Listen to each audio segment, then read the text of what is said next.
இந்த 7 விஷயத்தை பண்ணீங்கன்னா உங்களோட மென்டல் ஹெல்த்தை காப்பாற்றலாம். சும்மா சொல்லலைங்க, கண்டிப்பாக ஒர்க் ஆகும். 7th meditation. டெய்லி நம்ம மெடிடேட் பண்றதுனால ஸ்ட்ரெஸ்ஸும் ஆங்ஸைட்டி ரெண்டுமே ரெடியூஸ் ஆகும்பா. இதோடைய ரிசல்ட் தான் நம்ம பிரெயின் அந்த சுச்சுவேஷனுக்கான சொல்யூஷனை ஈஸியாக தேடும். சொல்யூஷனை தேடும், ஸ்டேட்டஸை தேடாது. சரியா?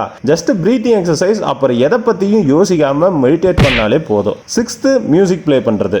நம்ம புதுசாக ஒரு இன்ஸ்ட்ருமெண்ட் வாசிக்கிறப்ப நம்மளுடைய மெமரி பவர் நல்லாவே இன்க்ரீஸ் ஆகும்பா. பிகாஸ் நம்ம பிரெயினில் இருக்கிற எல்லா பார்ட்டுமே ஃபங்க்ஷன் ஆகும். இப்போ இருக்கிற அடல்ட்ஹுட்ல இன்ஸ்ட்ருமெண்ட் வாசிக்கிறதெல்லாம் கஷ்டம் தான். பட் போன்லயே நிறைய ஆப்ஸ் இருக்குது, அது வேணா ட்ரை பண்ணி பாருங்க. 5th புதுசா ஸ்கில்ஸை கத்துக்கிறது. நம்ம ஐடில தானே இருக்கிறோம், எப்பவுமே பண்றது தான் நீங்க நினைக்கலாம். பட் அந்த ஸ்கில்ஸை நான் சொல்லல.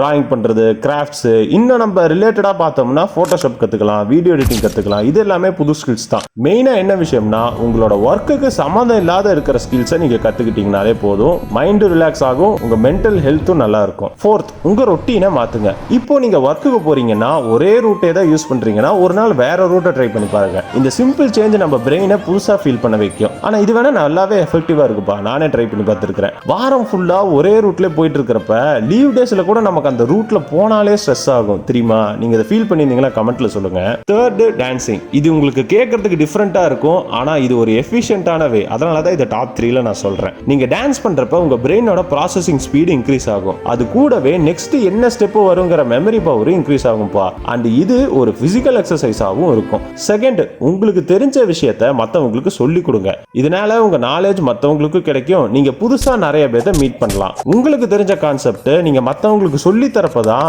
நீங்க என்ன மிஸ்டேக் பண்றீங்கிறது உங்களுக்கு தெரிய வரும்பா. First and more efficient way புதுசா ஒரு லாங்குவேஜை கத்துக்கிறது. இதுதான்ப்பா உங்க பிரெயினுக்கு கொடுக்குற மிகப்பெரிய ஆக்டிவிட்டி. புதுசா லாங்குவேஜ் கத்துக்கிறனால உங்க பிரெயினை ஷார்ப்பாவே வச்சுக்க முடியும். உங்களால கான்ஃபிடென்ட்டாகவும் ஃபீல் பண்ண முடியும். நீங்க அதர் ஸ்டேட்ல இருக்கீங்கன்னா அந்த ஊரோட நேட்டிவ் லாங்குவேஜ் நீங்க கத்துக்கலாம். ஆனா உங்க ஒர்க் ஃப்ரெண்ட் சொல்லி தரதை மட்டும் நீங்க பிளைண்டா எடுத்துக்காதீங்க. எனக்கு ஒரு ஒடியாக்காரர் ஒருத்தர் சொல்லி தந்தாரு, எடுத்த உடனே கெட்ட வார்த்தை தான் சொல்லி தந்தான். நீங்க ஃபர்ஸ்ட் டைம் லேர்ன் பண்ண லாங்குவேஜ் எதுங்கிறத கமெண்ட்ல சொல்லுங்க. அண்ட் நான் ஃபர்ஸ்ட் டைம் லேர்ன் பண்ண லாங்குவேஜ் எது தெரியுமா?